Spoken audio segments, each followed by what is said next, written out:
الحمد لله نحمده ونستعينه ونستغفره ونؤمن به ونتوكل عليه ونعوذ بالله من شرور أنفسنا ومن سيئات أعمالنا من يهده الله فلا مضل له ومن يضلله فلا هادي له ونشهد أن لا إله إلا الله ونشهد أن سيدنا ومولانا وملجأنا ومأوانا وشفيعنا محمدا عبده ورسوله أما بعد فأعوذ بالله من الشيطان الرجيم بسم الله الرحمن الرحيم ومن يطع الله والرسول فأولئك مع الذين أنعم الله عليهم من النبيين والصديقين والشهداء والصالحين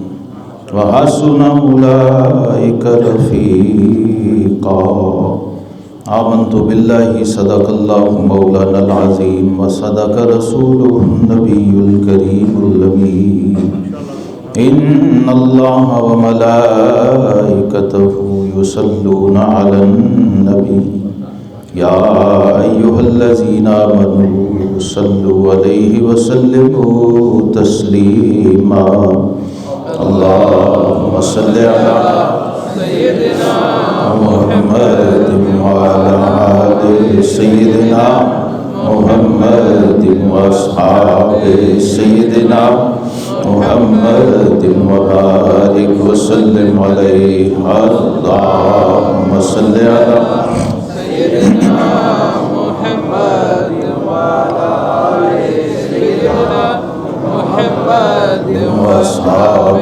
سيدنا محمد وبارك وسلم عليه الصلاة والسلام عليك يا سيدي يا رسول الله وعلى آلك وصحبك يا حبيب الله مولاي صل وسلم دائما ابدا على حبیبک خیر الخلق کلہم بیان ہو کس زبان سے مرتبہ صدیق اکبر کا بیان ہو کس زبان سے مرتبہ صدیق اکبر کا ہے یار غار محبوب خدا صدیق اکبر کا ہے یار غار محبوب خدا صدیق اکبر کا اور لٹایا راہ حق میں گھر کئی بار اس محبت سے کوئی لٹاتا ہے اور پھر محبت سے لٹایا راہ حق میں گھر کئی بار اس محبت سے حسن لٹ لٹ کے یوں گھر بن گیا صدیق گرامی قدر حاضرین بہت ہی مختصر وقت میں اس بارگاہ میں ہدیہ پیش کرنا ہے جس کی شان بیان کرنے کے لیے جبریل امین کو 950 سال چاہیے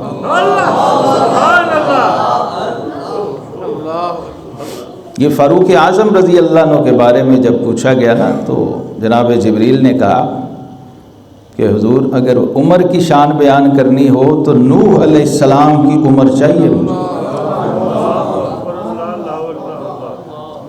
عمر کی شان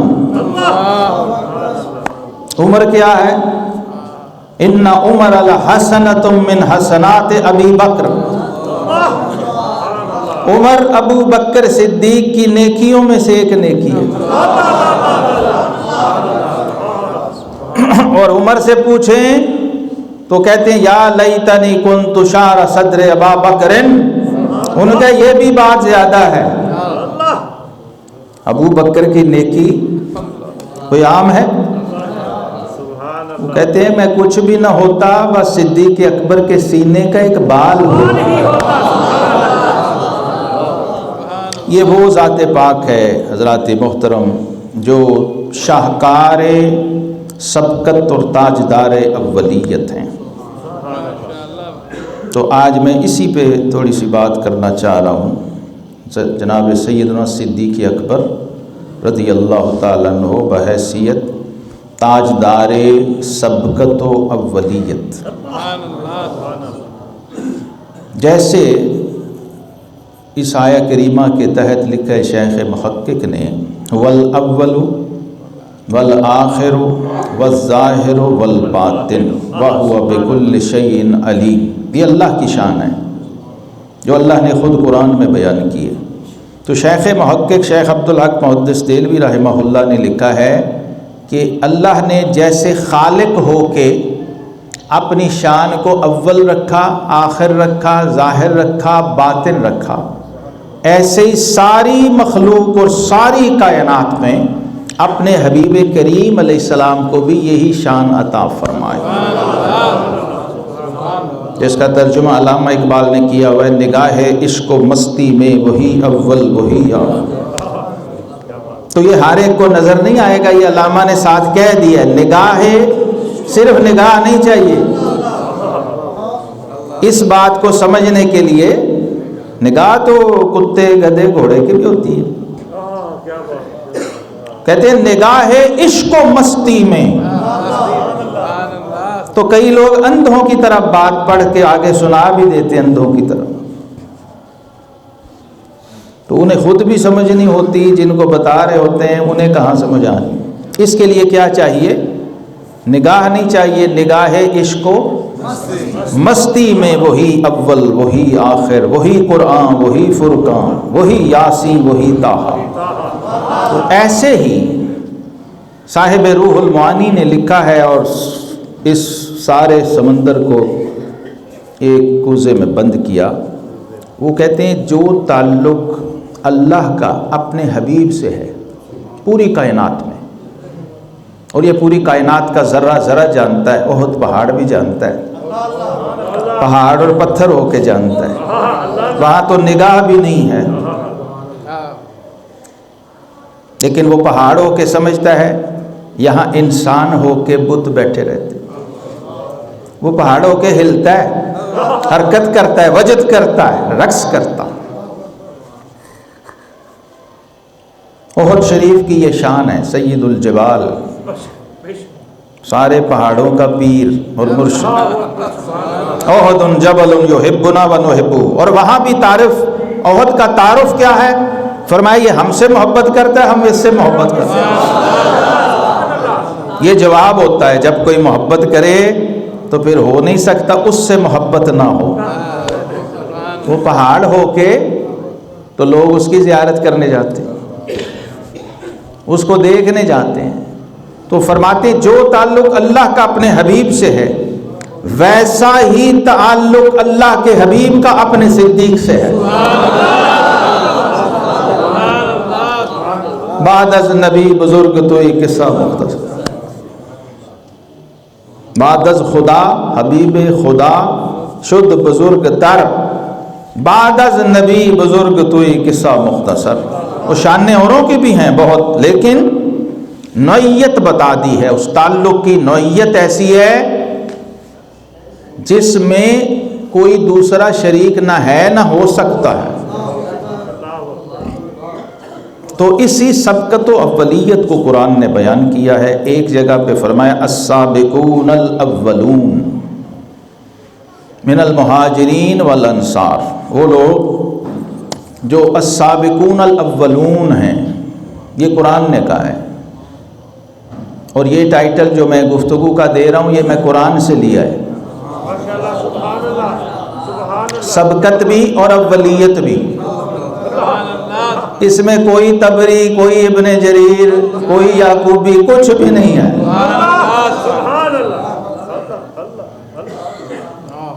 بات سمجھ آ رہی ہے؟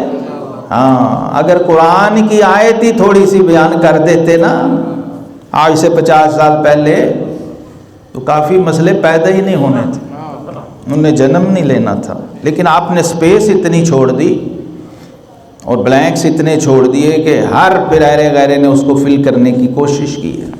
السابقون، وہ جو سبقت لے گئے، بازی لے گئے.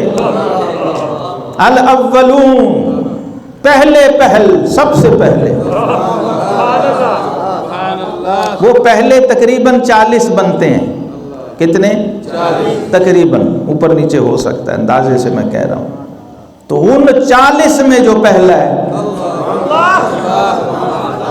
جو السابقون میں سابق ہے، اولون میں اول ہے، وہ امیر المومنین خلیفۃ الرسول بلا فصل، جانشین مصطفیٰ اور جانشین امام الانبیاء، جس کے پیچھے 1,24,000 کم و بیش نبیوں کے امام نے نماز پڑھی ہے۔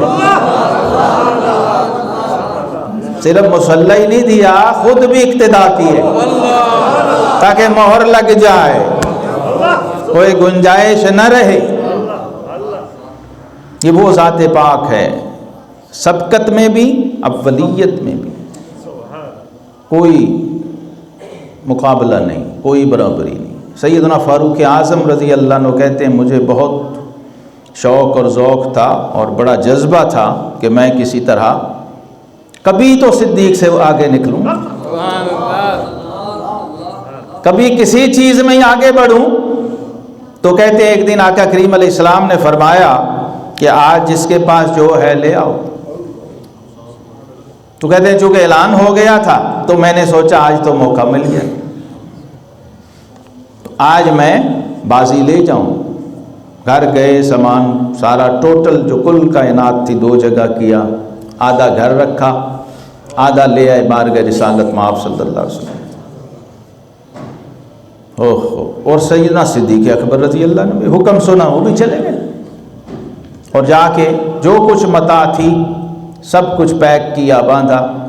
جو تن پہ 2 چادریں تھیں وہ بھی اتار دی، اور ٹاٹ کا بوریا کانٹوں کے ساتھ یوں اٹکا کے، تو اقبال نے کہا اتنے میں وہ رفیق نبوت بھی آ گیا۔ رفیق نبوت، اور سوچو تو صحیح یار، رفیق صحابیت نہیں، رفیق نبوت، اور وزیر نبوت اور مشیر نبوت۔ یہی چیز سمجھ آ جاتی تو کافی تھا، کوئی بحث مناظرہ حوالہ۔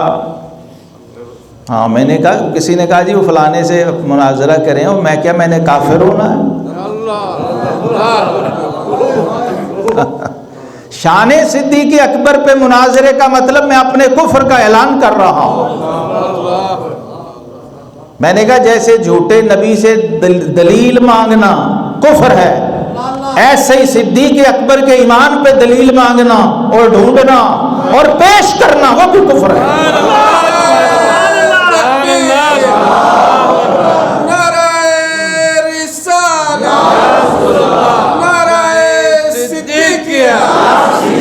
یہ بات کر ہی وہ سکتا ہے جو صدیقیت کی سواد کو بھی نہیں جانتا۔ ہاں، وہ جو ادھر بیٹھے میں اس کی بات نہیں کر رہا، جو ادھر سے جا رہا ہے وہ اپنا ایمان خطرے میں ڈالنے جا رہا ہے، اپنے ایمان سے ہاتھ دھونے جا رہا ہے۔ جھوٹا دعویٰ کرے کوئی نبوت کا تو ہم اس سے معجزہ مانگیں گے، دلیل مانگیں گے؟ امام اعظم ابو حنیفہ نے کہا وہ جو سوچے گا دلیل مانگنے کا، سوچنے سے کافر ہو جائے گا، دائرہ ایمان سے خارج۔ ہاں، یہ صدیقیت یہ ہے، یاد رکھو، یہ الوہیت کا ہمارا عقیدہ لا الہ الا اللہ، اور رسالت کا ہمارا عقیدہ محمد رسول اللہ، یہ صدیقیت کے ستون پہ کھڑا ہے۔ والذی جاء بالصدق، جو پچھلی بار آیت سنائی تھی، ہاں، سرٹیفائیڈ کس نے کیا اور کس نے مہر تصدیق ثبت کی؟ Attestation authority. صدیق اکبر نے کلمہ نہیں پڑھا، انہوں نے تو کلمے پہ مہر لگائی۔ اب یہ وہ ہستی ہے جو پیدا ہونے سے وفات تک ایک گھڑی بھی کفر میں نہیں گزری۔ تو یہی چاہیے تھا، سلیکشن ایسی ہو سکتی۔ اس لیے آقا کریم علیہ السلام نے فرما دیا تھا کہ ان اللہ تعالی اختارنی واختار لی اصحابا، اللہ تعالیٰ نے اپنے لیے مجھے چنا اور میرے لیے میرے صحابہ کو چنا۔ چنا دونوں طرف اللہ نہیں ہے، میں بھی رب کا انتخاب اور میرا ہر صحابی رب کا انتخاب ہے. اب صحابی پہ شک، اللہ اور اس کے رسول پہ شک ہے.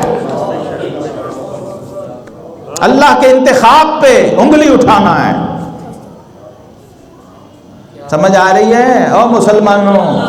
ہاں، اپنا ایمان بچاؤ. سوچا بھی تو، سوچا بھی، یہ جو کہہ رہا ہے شاید ٹھیک کہہ رہا ہو، سوچا بھی رضی اللہ عنہ والا کوئی بھی ہو،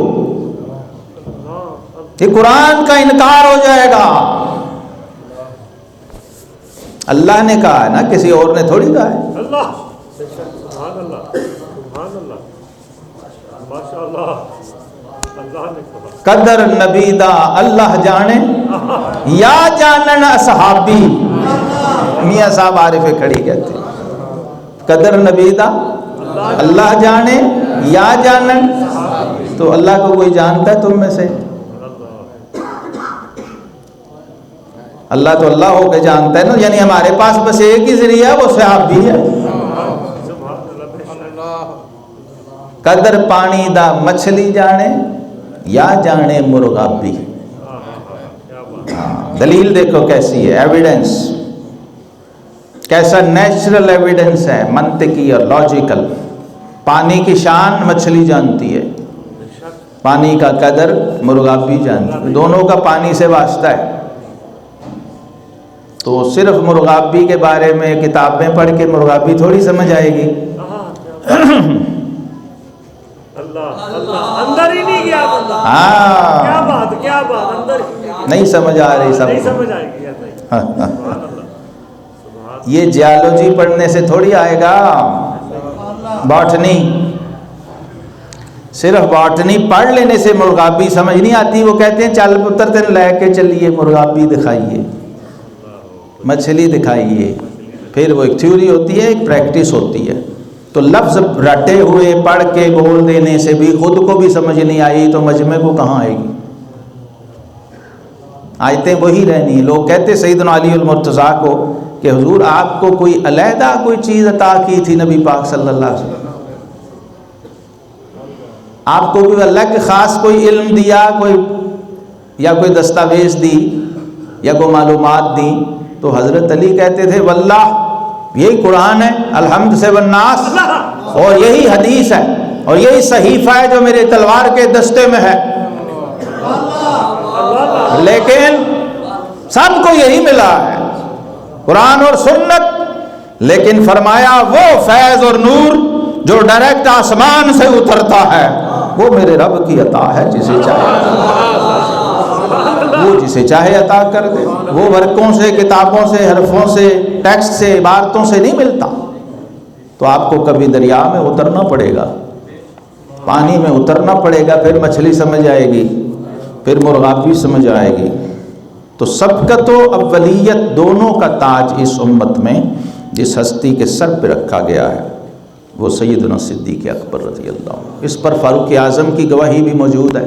اسی موقع پہ انہوں نے دی. جب آئے تو پوچھا ما ابقیت لأہلک یا عمر، عمر کیا چھوڑا؟ ما خلفت لأہلک، کہا حضور آدھا سامان لے آیا ہوں، آدھا چھوڑا ہے. اور ایک روایت میں ہے فرمایا عمر لائے کیا ہو؟ کہا حضور آدھا سامان لے آیا، آدھا چھوڑا ہے. جب صدیق اکبر آئے، کل کائنات اور ٹاٹ کا بوریا اور ٹانکے جو کانٹے اٹکائے ہوئے تھے بٹنوں کی جگہ، وہ منظر ہی عجیب تھا. ادھر فرشتے بھی وجد میں آ گئے، آسمانوں، ساتوں آسمانوں کے فرشتے بھی وجد میں. اور آقا کریم علیہ السلام نے پوچھا، وہاں پوچھا لائے کیا ہو؟ ابو بکر صدیق سے پوچھا ما خلفت لعیالک یا ابا بکر، ابو بکر چھوڑا کیا ہے؟ جواب سنیے، پروانے کو چراغ ہے، بلبل کو پھول بس، صدیق کے لیے ہے خدا کا رسول بس. ارے تبدیقیہ، ارے تبدیقیہ، ارے تبدیقیہ. کہا حضور گھر میں اللہ اور اس کے رسول کو چھوڑ رہے ہیں. سبحان اللہ. اللہ یہ ہے صدیقیت کی بنیاد. گھر میں اللہ اور اس کے رسول کو چھوڑ آیا ہوں۔ تو فاروق اعظم کہتے ہیں اس دن میں نے کہا اپنے آپ کو، اے خطاب کے بیٹے، بھول جا کہ تو کبھی بھی ابو بکر صدیق سے آگے بڑھ جا۔ اس کے بعد پھر یہ جملہ کہا، لوگوں کو سنایا کہ پہلے میں مقابلے کرتا تھا، اب میں نے پیروی شروع کر دی۔ یہ قرآن نے دوسری جگہ پہ کہا، جو آیت میں نے پڑھی سورہ نساء کی، میں صحابہ بیٹھے تھے تو انہوں نے عرض کیا حضور آپ تو جنت کے بڑے اعلیٰ مقام پہ ہوں گے، یہاں تو ہم آپ کے ساتھ بیٹھے ہوئے ہیں ایک ہی فرش و چٹائی پہ، جب آپ جنت کے بھی تو کئی درجے ہیں نا، جب آپ اپنے مقام جنت پہ ہوں گے تو ہم، بلکہ ایک صحابی تو رو پڑے، پوچھا کیوں رو رہے ہو؟ کہا حضور یہاں جب ٹوٹے کچے گھر سے نکلتے ہیں اور کاشانہ نبوت میں آ جاتے ہیں، بیٹھ جاتے ہیں، دیکھ لیتے ہیں، مل لیتے ہیں، پیچھے نمازیں پڑھتے ہیں، سوچ یہ رہا ہوں کہ جنت میں کیسے دیکھیں گے آپ کو اور کیسے ملیں گے اور کیسے ساتھ نصیب ہوگا۔ تو جواب قرآن نے دیا، اللہ نے وحی نازل فرمائی، اے حبیب انہیں بتاؤ، من یطع اللہ والرسول فاولئک مع الذین انعم اللہ علیہم من النبیین والصدیقین والشہداء والصالحین۔ انہیں بتا دو جو اللہ اس کے رسول کے ماننے والے ہیں وہ قیامت کے دن نبیوں کے ساتھ ہوں گے، صدیقوں کے ساتھ ہوں گے، جن پہ اللہ نے اپنا انعام کیا ہے۔ سورہ فاتحہ پہلی سورت قرآن کی، اس میں بھی صدیق اکبر کا ذکر موجود ہے۔ صراط الذین انعمت علیہم، کون ہے؟ امام ابن کثیر نے لکھا انعمت علیہم سے مراد ہیں ابو بکر صدیق اور عمر فاروق۔ صراط مستقیم کون ہے؟ فرمایا ذات پاک مصطفیٰ صلی اللہ علیہ وسلم، حضور خود ہی صراط مستقیم ہے۔ سوچ رہے ہو کہ نہیں؟ بات سمجھ آ رہی ہے؟ آقا کریم علیہ السلام صراط مستقیم اور ان کے دونوں وزیر انعمت علیہم، اور قرآن کی گواہی ہے انعم اللہ علیہم، جن پہ اللہ نے انعام کیا۔ وہاں بتایا نہیں تھا کون ہے، وہاں بتایا نہیں نا، صراط الذین، ہر کوئی کہے گا میں ہوں، ہر مسلک فرقہ کہے گا میں ہوں، تو اللہ نے قرآن میں کیٹیگرائز کر دیا، یہ چار ہیں جن پہ ہم نے انعام کیا۔ پہلے نبیوں پہ کیا۔ میں نے جو بات کرنی ہے وہ یہ ہے کہ قرآن کی ترتیب میں بھی نبی کے بعد صدیق ہی ہوتا ہے، اور یہ صرف صدیق نہیں ہے، جیسے وہ سارے نبیوں رسولوں کے امام ہیں، یہ سارے صدیقوں کے امام ہیں۔ قرآن کی ترتیب ہے من النبیین اور حدیث پاک، حدیث صحیح میں بھی یہی ہے۔ احد پہاڑ پہ تشریف لے گئے، دیکھو احد کی قسمت و بخت کیسے جایا کرتے تھے نا، جو محبت کرے حضور جاتے ہیں، جلوہ فرماتے ہیں، مہربانیاں فرماتے ہیں، محبت کنفرم ہو جاتی ہے۔ تو میں بالکل اختصار کر رہا ہوں آج، چونکہ وقت کی بھی دوڑ لگی ہوئی ہے، تیزی ہے بہت۔ یہ سمجھ لیجئے کہ قرآن پاک میں اللہ تعالیٰ نے اپنے حبیب کریم علیہ السلام کے بعد جس ہستی کو عظمت، شان، مقام، کمال کے ساتھ بیان کیا ہے وہ ذات صدیق اکبر رضی اللہ عنہ۔ اور اس پر دو بہت بڑی گواہیاں ہیں صحابہ میں، ایک فاروق اعظم ہے اور ایک حیدر کرار سیدنا علی۔ حوالے کتاب میں بھری ہوئی ہیں، میں صرف اشارے عرض کر رہا ہوں۔ یہ بھی صحاح کی، بخاری، مسلم، ہر حدیث کی بڑی کتاب میں یہ حدیث موجود ہے، کئی طرح سے موجود ہے، کبھی عشرہ مبشرہ ساتھ ہیں، کبھی صدیق اکبر ساتھ، کبھی فاروق اعظم۔ تو فرمایا احد پہ جب تشریف لے گئے، ساتھ صدیق اکبر تھے، فاروق اعظم تھے، عثمان غنی رضی اللہ عنہ، پہلے تینوں خلفاء۔ اور یہ بھی بات ہمیشہ ذہن میں رکھیں کہ نبی پاک صلی اللہ علیہ وسلم کا خلیفہ صرف ایک ہے، خلیفۃ الرسول کا ٹائٹل اس کائنات میں تاج اولیت بن کے جس ہستی کے سر پہ جگمگا رہا ہے وہ صدیق اکبر۔ یہ گرامیٹیکلی بھی، ٹیکنیکلی بھی، اصطلاحی ہر طرح سے کی ثابت۔ خلیفۃ الرسول جس کو صحابہ نے کہہ کے پکارا یا خلیفۃ رسول اللہ، وہ ابو بکر صدیق۔ سب نے، فاروق اعظم بھی یہی کہتے تھے، عثمان غنی بھی یہی کہتے تھے، علی المرتضیٰ بھی یہی کہتے تھے، سارے صحابہ رضی اللہ۔ خلیفۃ الرسول ایک ہی ہے، امیر المومنین سب سے پہلے جسے کہا گیا وہ فاروق اعظم۔ ان کو لوگ خلیفہ نہیں کہتے تھے، کیا کہتے تھے؟ اور دونوں سے آپ بھی بڑے کمال کے تھے۔ کوفہ سے آئے مدینہ ملنے تو کہا السلام علیکم یا امیر المومنین۔ پہلی بار سنا، عمر تھے نا، یہ کیا کہا ہے، مجھے پسند نہیں کرتے تھے اپنے لیے سے، یہ کیا کہہ رہے ہو؟ اس نے کہا جی آپ ہمیں مومن نہیں مانتے؟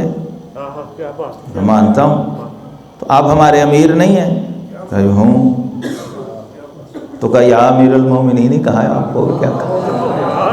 سبحان اللہ، کیا وہ فرمایا بالکل ٹھیک کہا ہے، اللہ اللہ، یعنی تصدیق کر دی۔ تو پھر یہ لقب، یہ ٹائٹل عام آپ کے لیے بولا جانے لگا۔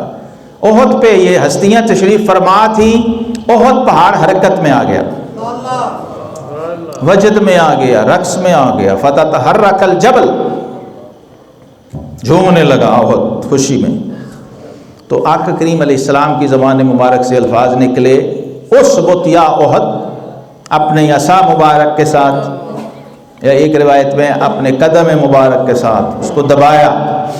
یہ بھی ایک ادا ہے، لیکن سمجھ ایسے نہیں آتی۔ فَإِنَّمَا عَلَيْكَ نَبِيٌّ وَصِدِّيقٌ وَشَهِيدٌ، یہاں بھی قرآن والی ترتیب بتائی۔ احد تیرے اوپر ایک نبی ہے، ایک صدیق ہے، اور 2 شہید ہیں۔ نبی کے بعد قرآن میں بھی صدیق، حدیث سے صحیح میں بھی صدیق، اور دونوں زندہ کھڑے ہیں۔ حضور فرما رہے ہیں شہیدان، دونوں پاس زندہ کھڑے ہیں، لیکن فرمایا 2 شہید کھڑے ہیں۔ وہ شہید کھڑے، اللہ شہید ہونے سے پہلے ہی شہید ہیں، ابھی شہید ہوئے نہیں، لوہے محفوظ پہ لکھا ہے۔ اور شہید کا ایک معنی گواہ بھی ہوتا ہے، سبحان اللہ، بلکہ شہید کا معنی ہوتا ہی گواہ ہے۔ سبحان اللہ، اب میں اس کا ایک ترجمہ کرنے لگا ہوں کہ احد کیوں کو گھبراتا ہے، جھومتا کیوں ہے؟ ٹھہر، دیکھ، یہ 2 تیرے اوپر ہیں، ثانی اثنین، نبی اور صدیق، یہ 2 ہم ہیں اور یہ 2 ہمارے گواہ ہیں۔ وآخر دعوانا